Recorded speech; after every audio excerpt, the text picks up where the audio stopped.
Crucial hurted CHAPTER 1 ROC के enrol बार में एक लड़की कॉर्नर में खड़ी थी जिसने ब्लैक कलर की शॉर्ट ड्रेस पहनी थी। वो लड़की बेहद खूबसूरत लग रही थी। वो लड़की बस मुस्कुराते हुए अपनी ग्रे आई से आसपास देख रही थी। वहीं उसकी फ्रेंड स्टेज पर डांस कर रही थी। तभी उसके पास एक लड़की आई जिसने रेड कलर की ड्रेस पहनी थी। उसका नाम नैना था। नैना उस लड़की का हाथ पकड़कर बोली, बानी चलना डांस करते हैं, क्या यहाँ अकेली खड़ी है? जो लड़की डांस फ्लोर के सामने एक कोने में चुपचाप खड़ी थी, उसका नाम बानी मेहरा था और जो उसे डांस फ्लोर पर बुला रही थी, वो थी बानी की दोस्त नैना। बानी मेहरा एक 19 साल की लड़की थी, जो अभी सेकंड ईयर में पढ़ रही थी। वो दिखने में बेहद ही खूबसूरत थी।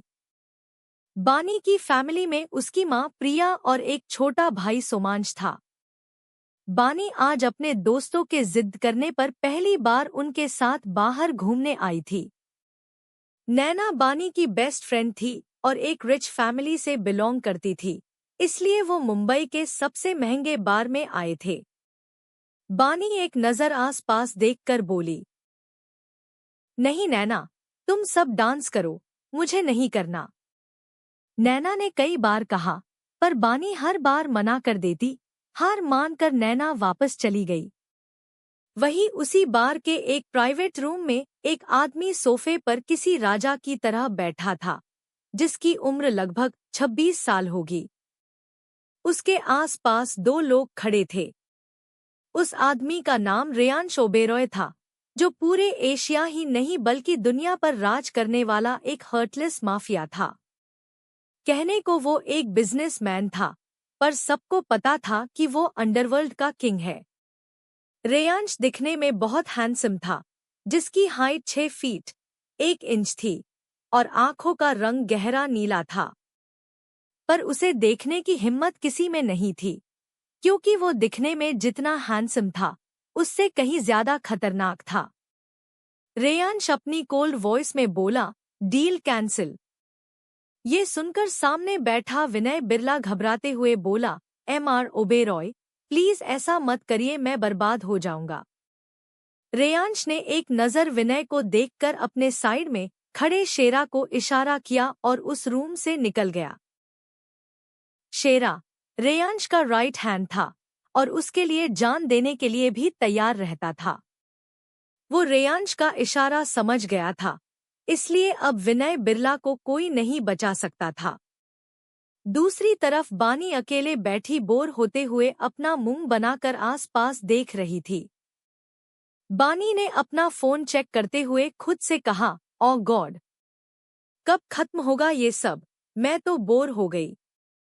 तभी एक वेटर ने बानी को एक जूस दिया। बानी ने ध्यान न देते हुए वो जूस ले लिया और पीने लगी। वहीं थोड़ी दूरी पर खड़ी एक लड़की बानी को नफरत से देख रही थी, जिसका नाम मिश्का था। असल में मिश्का बानी से बहुत चिढ़ती थी। वो बानी को नफरत से घूरते हुए बोली, आज तो तुम गई बानी, तुम्हारी वजह से कॉलेज में मैं सेकंड आई। इस जूस को पीने के बाद तुम्हें बर्बाद होने से कोई नहीं बचा सकता। इतना बोलकर मिश्का नफरत से मुस्कुराने लगी। इधर बानी ने जूस पी लिया था और अब थोड़ी देर बाद उसे कुछ अजीब लगने लगा। उसने एक नज़र स्टेज की तरफ डाली, फिर सबको बिजी देख वहां से वॉशरूम एरिया के लिए निकल गई। बानी का सर भारी होने लगा था, इसलिए उसे कुछ समझ नहीं आ रहा था। वो वॉशरूम ढूंढते हुए VIP एरिया में बने रेस्टरूम की ओर आ गई। तभी बानी एक रूम के सामने लड़खड़ाते हुए आई और दरवाजे को धक्का देकर खोल दिया और उस रूम के अंदर आ गई। वो रूम काफी बड़ा था। बानी के ऊपर ड्रग्स का असर होने लगा था। असल में मिश्का ने उसकी ड्रिंक में ड्रग्स मिला दिया था। तभी वॉशरूम का गेट खुला और रेयांश बाहर आया। इस वक्त रेयांश ने सिर्फ एक टॉवेल अपनी कमर पर लपेट रखी था। रेयांश की नज़र बानी पर पड़ी और अपने रूम में किसी लड़की को देखकर उसका चेहरा सख्त हो गया। हालांकि रूम में अंधेरा था, इसलिए रेयांश ने बानी का चेहरा नहीं देखा था। वो उसके सामने जाकर खड़ा हो गया, जिससे रेयांश को बानी का चेहरा दिखने लगा, क्योंकि उसने रूम की डिम लाइट ऑन कर दी थी। वो बिना किसी भाव के बानी के चेहरे को घूर रहा था। तभी बानी अपने सामने किसी को देखकर जल्दी से उसके गले लग गई। उसके गले लगने से रेयांश को कुछ अलग ही फील हो रहा था, पर वो अभी कुछ समझ नहीं पा रहा था। बानी बेचैन होकर बोली, मुझे गर्मी लग रही है। इतना बोलकर बानी अपने कपड़े निकालने की कोशिश करने लगी। वहीं बानी की हरकतें देखकर रेयांश समझ गया कि बानी को शायद ड्रग दिया गया था। रेयांश कुछ करता उससे पहले बानी ने अचानक से रेयांश को किस करना शुरू कर दिया। रेयांश के हाथ भी बानी की कमर पर आ गए। थोड़ी देर बाद बानी रेयांश से अलग हुई और लंबी सांस लेने लगी। रेयांश झुककर बानी के कान के पास सर्द आवाज में बोला, तुम्हें किस करना नहीं आता बेबी, बट अब तुम पछताने वाली हो। इतना बोलकर उसने दरवाजा लॉक कर दिया। बानी को भी कुछ समझ नहीं आ रहा था और वो अब पूरी तरह से ड्रग्स के नशे में थी। वो अपनी ड्रेस निकालने की कोशिश करते हुए बोली, मुझे गर्मी लग रही है, प्लीज हेल्प करिए। रेयांश ने बानी को कमर से पकड़कर खुद के बेहद करीब कर लिया। अब रेयांश और बानी एक दूसरी को पैशनेटली किस कर रहे थे। रेयांश बानी को अपनी बाहों में लेकर प्यार करने लगा और उसे बेड पर लिटा दिया। हल्की रोशनी में बानी बेहद खूबसूरत लग रही थी। रेयांश अपना कंट्रोल खो चुका था। बानी के हाथ रेयांश के बालों में थे।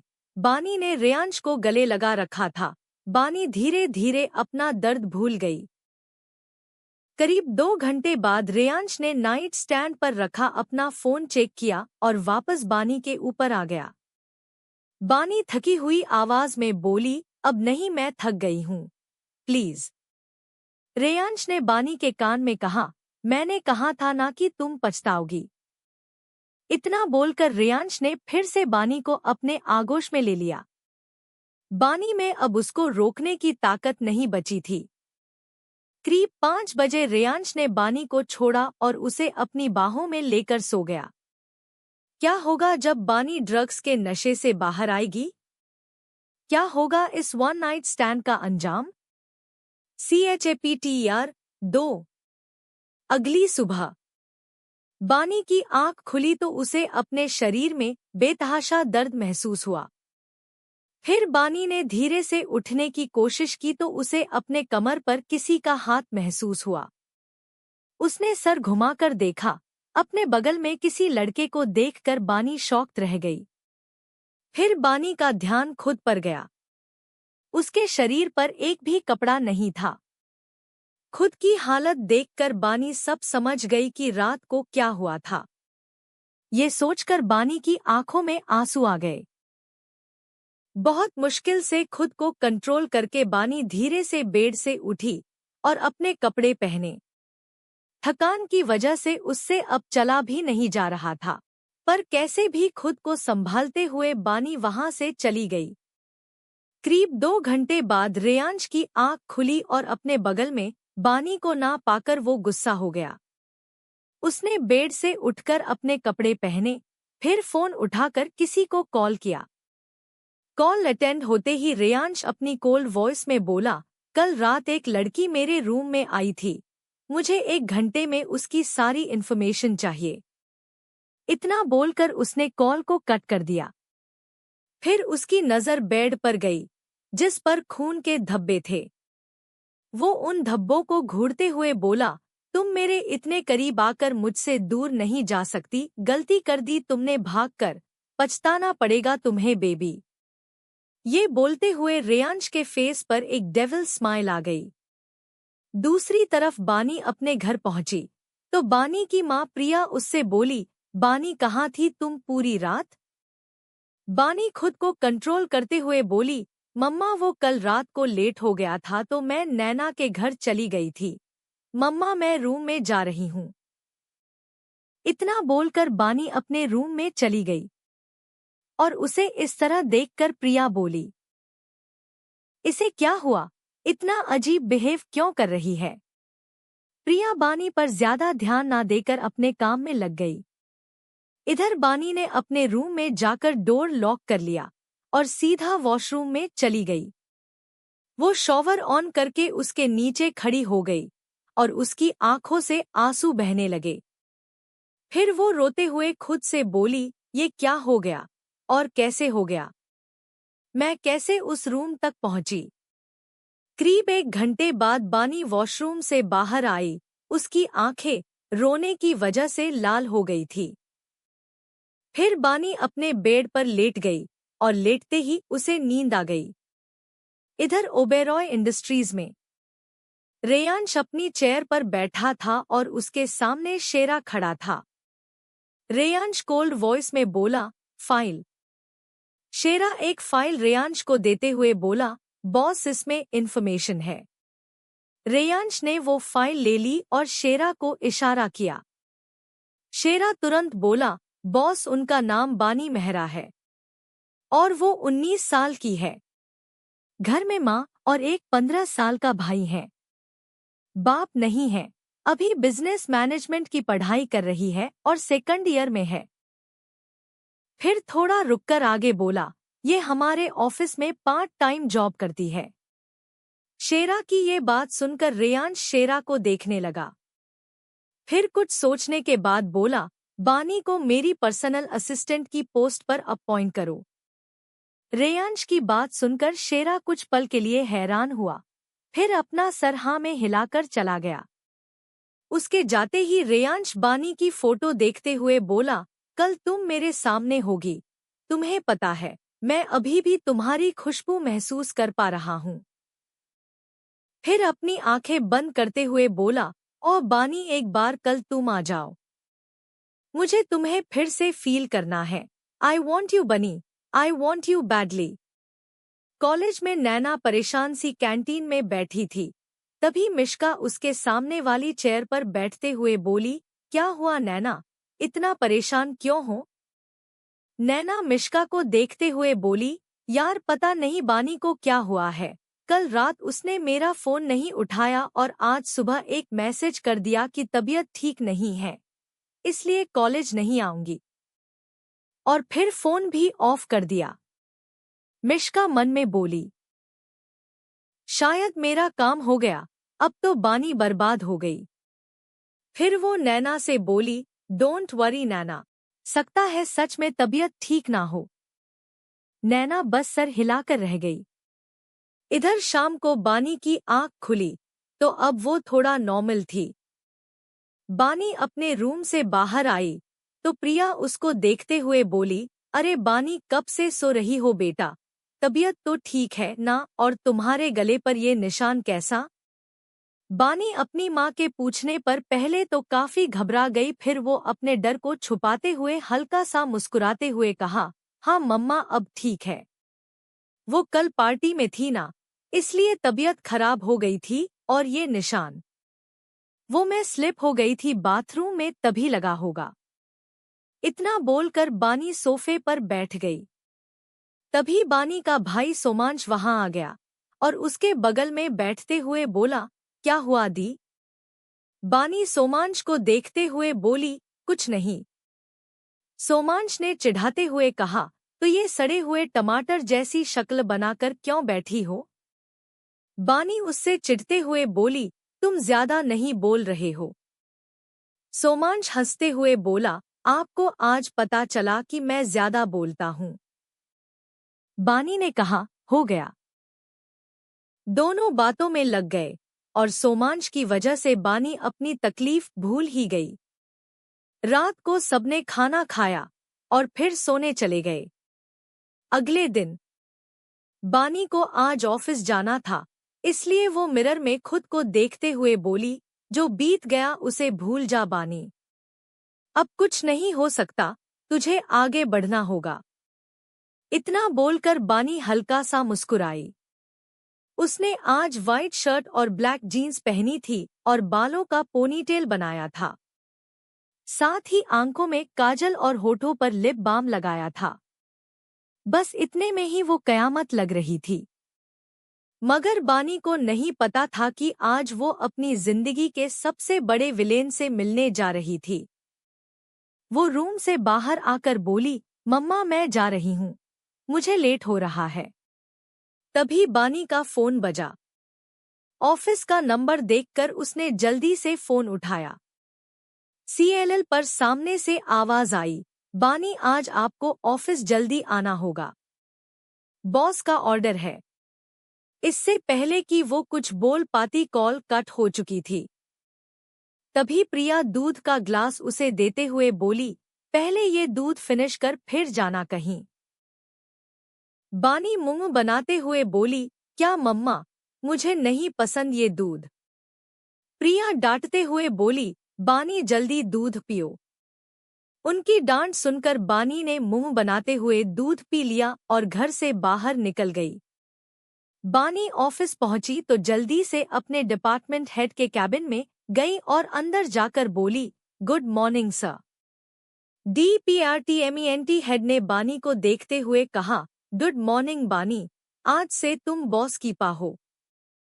बानी हैरान होते हुए बोली, लेकिन सर इतनी बड़ी पोस्ट मुझे क्यों दी जा रही है। डिपार्टमेंट हेड बानी को देखते हुए बोला, ये तो मुझे भी नहीं पता, ऑर्डर आया है तो मानना पड़ेगा ही। तुम टॉप फ्लोर पर जाओ। बानी सर हिलाते हुए बोली, ओके सर। इतना बोलकर बानी कैबिन से बाहर चली गई। वो डायरेक्ट टॉप फ्लोर पर गई और बॉस के कैबिन के सामने खड़ी हो गई। फिर गहरी सांस लेकर डोर नॉक किया। अंदर से एक सर्द आवाज आई, कम इन। ये आवाज सुनकर बानी कुछ पल के लिए डर सी गई, लेकिन फिर खुद को संभालते हुए अंदर आ गई। बानी अपना सर नीचे किए हुए बोली, सर मैं बानी मेहरा, आपकी न्यू पा, मुझे आज ही। इतना बोलकर उसने अपना सर ऊपर उठाया तो सामने बैठे शख्स को देखकर शॉक्ड हो गई, क्योंकि उसके सामने वही इंसान था जिसके साथ देखकर उसने रात बिताई थी। क्या है रेयांश का प्लान? क्यों बनाया उसने बानी को अपना पा? क्या रेयांश बानी को लेकर कोई साजिश रच रहा है? चैप्टर 3। बानी रेयांश के ऑफिस में काम जरूर करती थी, लेकिन उसने रेयांश को पहले कभी ऑफिस में देखा नहीं था, क्योंकि रेयांश सीईओ था और वो ऑफिस कभी कभार ही आता था। रेयांश बानी के एक्सप्रेशन देखकर डेविल स्माइल करते हुए अपनी चेयर से खड़ा हुआ और फिर बानी की तरफ बढ़ने लगा। बानी रेयांश को अपनी तरफ बढ़ते देखकर घबराते हुए पीछे होने लगी, लेकिन कुछ कदम बाद ही वो पीछे वॉल से टकरा गई और रेयांश उसके सामने उसके बेहद करीब आकर खड़ा हो गया। बानी उसको अपने इतने करीब देखकर हकलाते हुए बोली, देखिए जो भी हुआ, मुझे नहीं पता कैसे हुआ। मैं कैसे उस रूम में गई, मुझे नहीं याद। बानी बोल ही रही थी कि तभी रेयांश ने उसके होठों पर उंगली रखकर उसे चुप करवा दिया।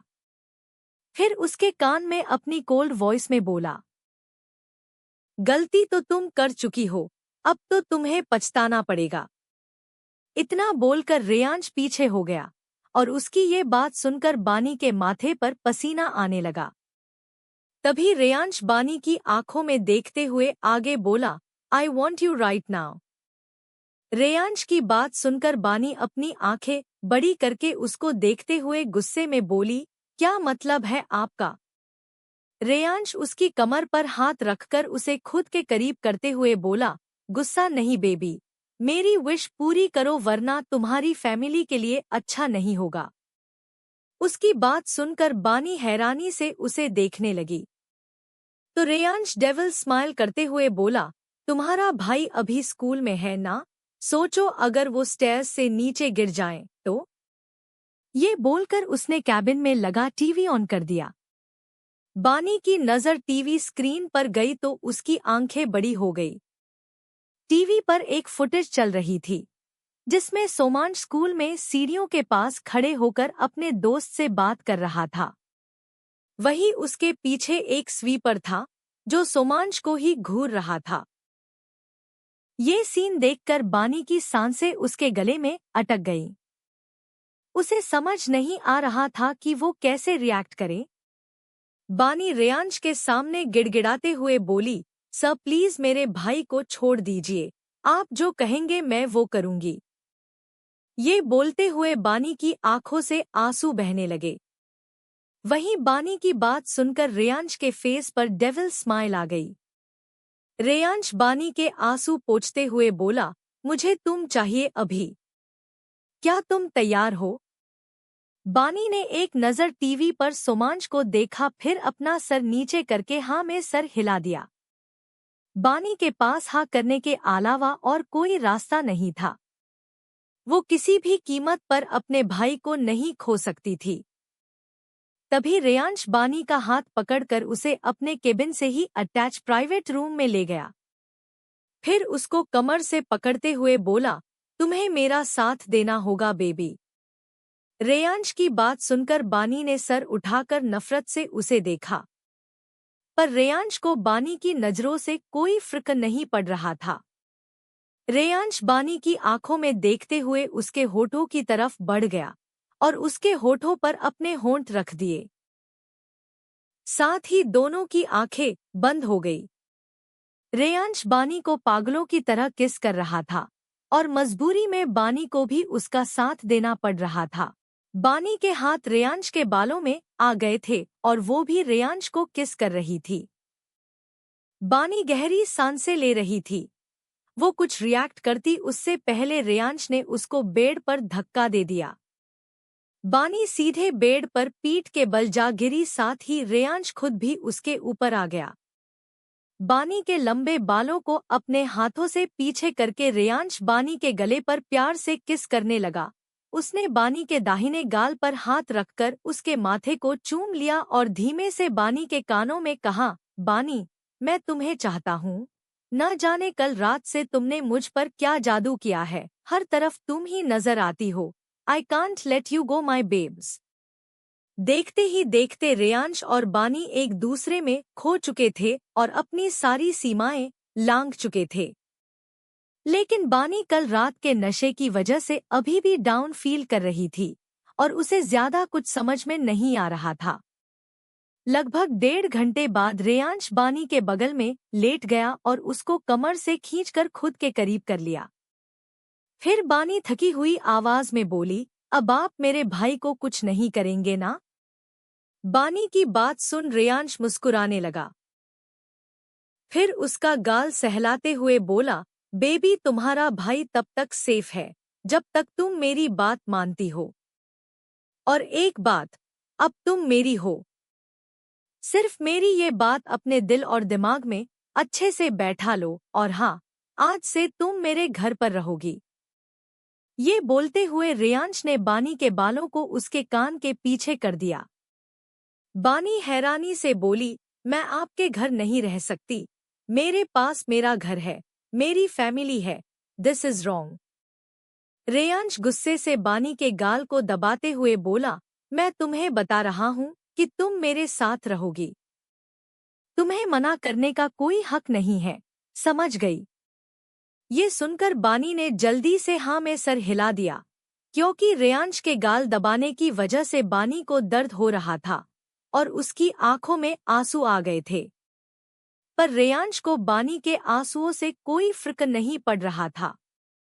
रेयांश कुछ पल बानी के बालों से खेलता रहा, फिर बेड से उठकर उसने अपने कपड़े पहन लिए। उसके बाद बानी को कपड़े पहनाने लगा क्योंकि वो हिलने डुलने की हालत में नहीं थी। रेयांश बानी के गाल पर हाथ रखकर बोला, तुम यहीं रहो, शाम को हम दोनों साथ में घर चलेंगे। उसकी ये बात सुनकर बानी कुछ नहीं बोली। रेयांश भी कुछ देर बानी को देखता रहा, फिर रूम से बाहर चला गया। बानी वही अकेले बैठी अपनी किस्मत पर रो रही थी, पर उसकी सुनने वाला कोई नहीं था। कैसे बचेगी बानी रेयांश के इस चुंगल से? और क्या सच में बानी रेयांश का प्यार बन चुकी थी या सिर्फ उसकी फिजिकल नीड? चैप्टर -4। बानी पूरे दिन उसी रूम में रही। क्योंकि रेयांश ने रूम को बाहर से लॉक कर दिया था। करीब रात के 8 बजे रेयांश रूम खोलकर अंदर आया तो देखा कि बानी अपने ख्यालों में ही गुम बैठी थी। ये देखकर रेयांश ने बानी को गोद में उठा लिया, जिसे महसूस कर बानी होश में आई और डरी हुई नजरों से रेयांश को देखने लगी। रेयांश बानी को लेकर अपनी पर्सनल लिफ्ट में आ गया। थोड़ी देर बाद रेयांश और बानी कार में थे। बानी कार की सीट के एक कोने में बैठी हुई थी। ये देखकर रेयांश ने एक बटन दबाकर पार्टीशन ऑन कर दिया और एक झटके से बानी को अपनी गोद में बैठा लिया। बानी डरते हुए बोली, ये आप क्या कर रहे हैं सर? रेयांश डेविल स्माइल करते हुए बोला, तुम्हें नहीं पता। फिर बानी के कान में बोला, रिमूव योर शर्ट। इतना बोलकर उसने बानी के कान के पास प्यार से किस किया। बानी डरते हुए बोली, सर प्लीज ऐसा मत करिए। रेयांश गुस्से से बोला, मुझे अपनी बात रिपीट करने की आदत नहीं है। अब बानी के पास कोई ऑप्शन नहीं था, इसलिए वो धीरे धीरे अपनी शर्ट के बटन खोलने लगी और फिर धीरे से शर्ट उतार कर सर नीचे करके बैठ गई। रेयांश ने बानी का चेहरा चिन से पकड़कर ऊपर उठाया और बानी के होठों पर अपने होंठ रख दिए। ना चाहते हुए भी बानी को उसका साथ देना पड़ रहा था। रेयांश बानी को लगातार किस किए जा रहा था। लगभग 1 घंटे बाद कार रुकी तो उसके साथ ही रेयांश भी रुका। बानी गहरी सांसें ले रही थी। तभी रेयांश उसके बाल ठीक करते हुए बोला, अपनी शर्ट पहनो। रेयांश की बात सुनकर बानी ने जल्दी से अपनी शर्ट पहन ली। फिर बानी कार से बाहर आई तो उसकी आंखें हैरानी से बड़ी हो गईं, क्योंकि रेयांश का मैंशन बहुत बड़ा था। बानी के लिए ये सब किसी सपने से कम नहीं था। चारों तरफ बॉडीगार्ड्स खड़े हुए थे और मैंशन जाने के रास्ते में गार्डन और बड़ा सा फाउंटेन बना था। रेयांश बानी का हाथ पकड़कर उसे अंदर ले गया। मैंशन के अंदर जाकर तो बानी और हैरान हो गई। पूरे मैंशन की थीम डार्क ग्रीन और ब्लैक कलर की थी। वहीं मैंशन में जितने भी नौकर थे सब अपने बॉस के साथ किसी लड़की को देखकर हैरान थे। रेयांश बानी को सीधे अपने रूम में ले गया। फिर उसका हाथ छोड़कर वॉशरूम चला गया। उसके जाने के बाद बानी ने अपनी मम्मा को कॉल किया। कॉल उठते ही बानी बोली, मम्मा। प्रिया परेशान होते हुए बोली, बानी कहाँ हो तुम? इससे पहले कि वो कुछ बोल पाती उसे कुछ आवाज सुनाई दी, जिससे बानी और भी ज्यादा डर गई और उसके हाथ से मोबाइल छूट गया। आवाज सुनकर बानी ने पीछे मुड़कर देखा। टेबल पर कुछ चीजें रखी थी जो अब नीचे जमीन पर पड़ी थी। उसे लगा था कि रेयांश ने उसे फोन पर बात करते देख लिया होगा, लेकिन ऐसा कुछ नहीं था। वो ये सब सोच ही रही थी कि तभी उसे अपनी माँ की आवाज फिर से सुनाई दी, बानी कहाँ हो तुम? कुछ तो बोलो, देखो मुझे बहुत घबराहट हो रही है। ये सुनकर बानी के आंसू फिर से बहने लगे। उसने जल्दी से फोन को उठाया और अपने आंसू कंट्रोल करके बोली, मम्मा मुझे आज रात ही काम के लिए शहर से बाहर आना पड़ा। मैं कल तक आऊंगी। ये सुनकर प्रिया हैरान होते हुए बोली, पर बानी ऐसे रात को घर से बाहर रहना सेफ नहीं है। बानी ने कहा, मम्मा जरूरी काम है। प्रिया गहरी सांस लेते हुए बोली, अच्छा ठीक है। बानी बोली, मम्मा सोमांश कैसा है?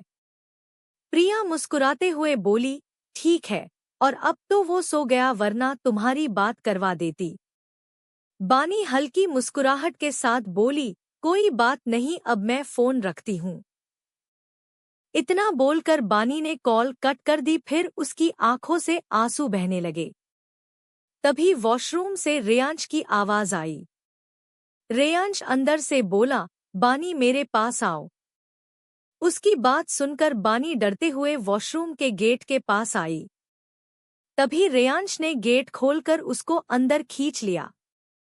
बानी रेयांश को शावर के नीचे भीगते हुए देखकर शर्मा गई। रेयांश ने उसको शॉवर के नीचे खड़ा कर दिया और शॉवर ऑन कर दिया। बानी ने शर्म से अपनी नजरें झुका रखी थी। तकरीबन 1 घंटे बाद रेयांश बाथरोब पहनकर बाहर आया। बानी भी उसके पीछे बाहर आई। बानी को देखकर रेयांश ने कहा, गीले बालों में तो तुम और भी दयामत लगती हो। बड़ी फुर्सत से बनाया है तुम्हें ऊपर वाले ने, पर सिर्फ और सिर्फ मेरे लिए। रेयांश की बात सुनकर बानी ने अपनी आंखें नीचे कर ली। फिर रेयांश ने एक बेल बजाई तो थोड़ी देर में एक मेड खाने की ट्रॉली लेकर आई और ट्रॉली रूम में छोड़कर चली गई। बानी को सब कुछ बहुत अजीब लग रहा था, पर वो कुछ कर नहीं सकती थी। फिर रेयांश बानी के बगल में बैठ गया और रेयांश बानी के चेहरे को देखते हुए बोला, खिलाओ मुझे।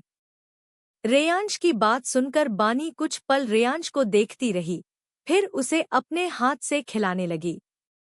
रेयांश ब्लैंकेट के अंदर अपना हाथ डालकर बानी की कमर को सहला रहा था। क्योंकि बानी कुछ कर नहीं सकती थी, इसलिए वो चुपचाप बैठी थी। थोड़ी देर बाद रेयांश ने भी बानी को खाना खिलाया। खाना खाने के बाद रेयांश ने फिर से बेल बजाई और कुछ ही पलों में एक मेड आकर ट्रॉली ले गई। फिर रेयांश अपना बाथरोब उतारकर बानी के बगल में लेट गया और बानी को अपनी बाहों में खींचकर उसके बाल सहलाने लगा। बानी हिम्मत करके बोली, आप मुझे कब छोड़ेंगे?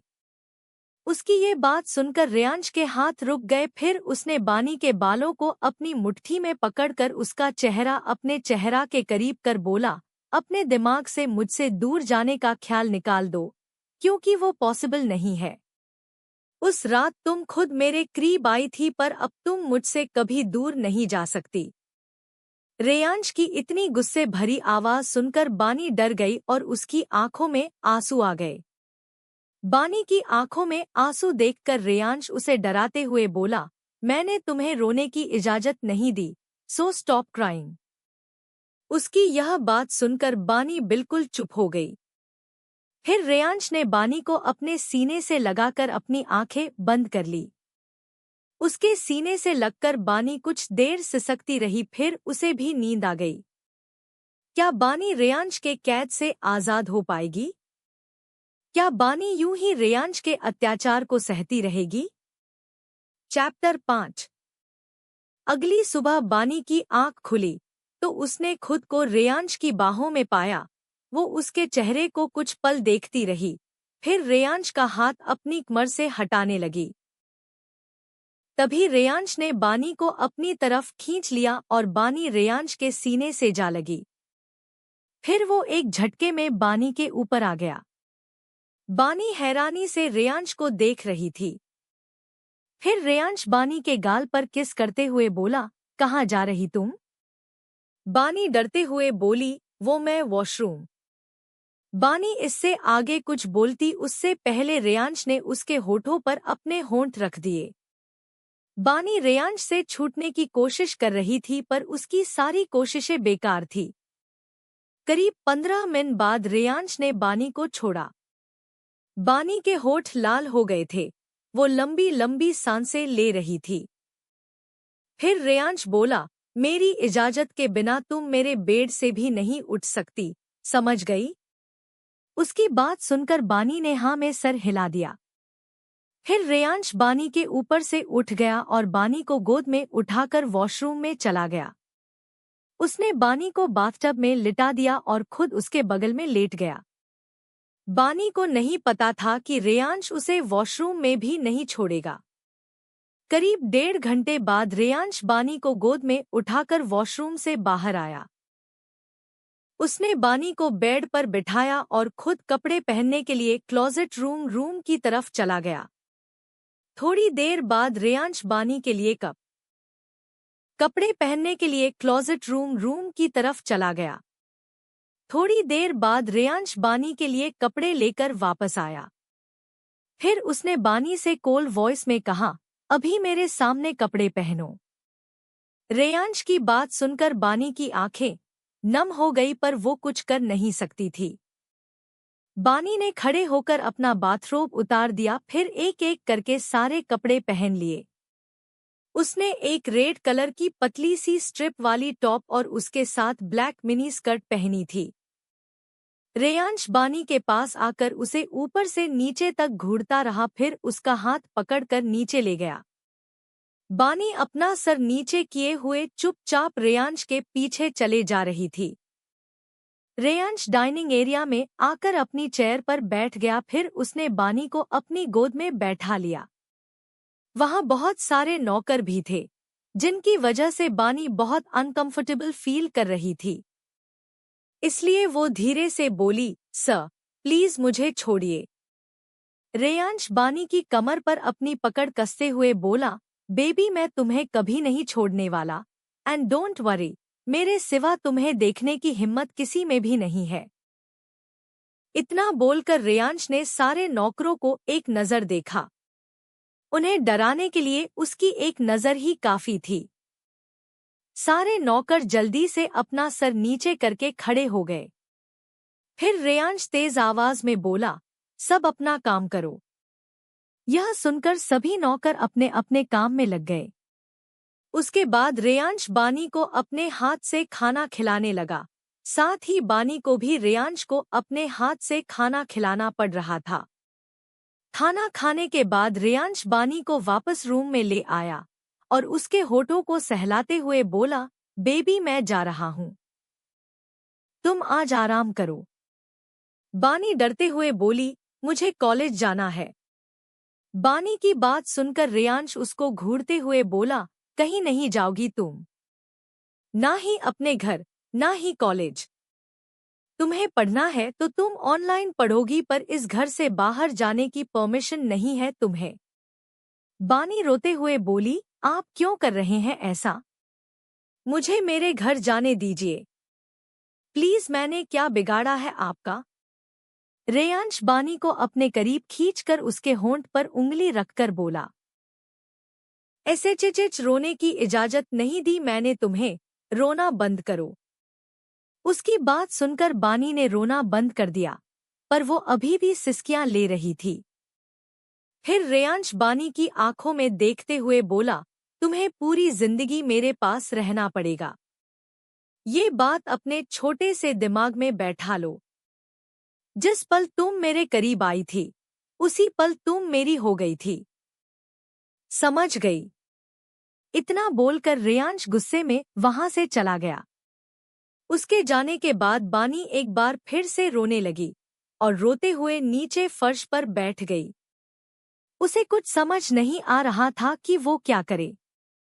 थोड़ी देर बाद बानी का फोन बजा और बानी जल्दी से अपने आंसू पोंछकर अपना फोन ढूंढने लगी। उसको फोन बेड के साइड टेबल पर रखा मिला। उसने फोन पर फ्लैश हो रहे नाम को देखकर खुद को संभाला और फोन उठाते हुए बोली, हेलो। नैना ने पूछा, बानी कहाँ है तू, और 2 दिन से तू मेरा फोन क्यों नहीं उठा रही है? बानी बोली, वो मैं अभी ऑफिस के काम से मुंबई से बाहर हूँ। ये सुनकर नैना बोली, पर तू तो न्यू एम्प्लॉय है ना? फिर बानी बात संभालते हुए बोली, हाँ, वो इस बार न्यू एम्प्लॉयज को एक्सपीरियंस के लिए बाहर भेजा गया है। नैना चिंता करते हुए बोली, पर तेरी क्लासेस? बानी बोली, वो मैं ऑनलाइन अटेंड कर लूंगी। नैना मुस्कुराते हुए बोली, अच्छा चल ठीक है, लव यू यार। बानी मुस्कुराते हुए बोली, लव यू टू। इतना बोलकर बानी ने फोन रख दिया। एक बार फिर बानी की आंखों में आंसू आ गए। बानी खुद से बोली, मेरी आजादी छीन ली उस रात ने। मैं क्यों गई थी उस बार में?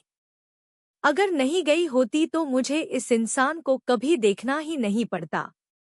उधर ओबेरॉय इंडस्ट्रीज में रेयांश अपनी चेयर पर बैठा था और उसकी आंखें गुस्से से लाल हो गई थी। दरअसल रेयांश ने बानी का फोन टैप करवाया था, जिससे बानी किससे और क्या बात करती है वो सब सुन सके, और बानी का किसी को लव यू बोलना रेयांश को पागल कर रहा था। रेयांश लैपटॉप की स्क्रीन को घूरते हुए बोला, इसकी सजा मिलेगी बेबी, तैयार रहना सजा के लिए। इतना बोलकर रेयांश ने वो फुटेज बंद कर दी और अपने आप को शांत किया। आखिर कौन सी सजा देगा रेयांश बानी को? क्या बानी बचा पाएगी खुद को रेयांश के चंगुल से?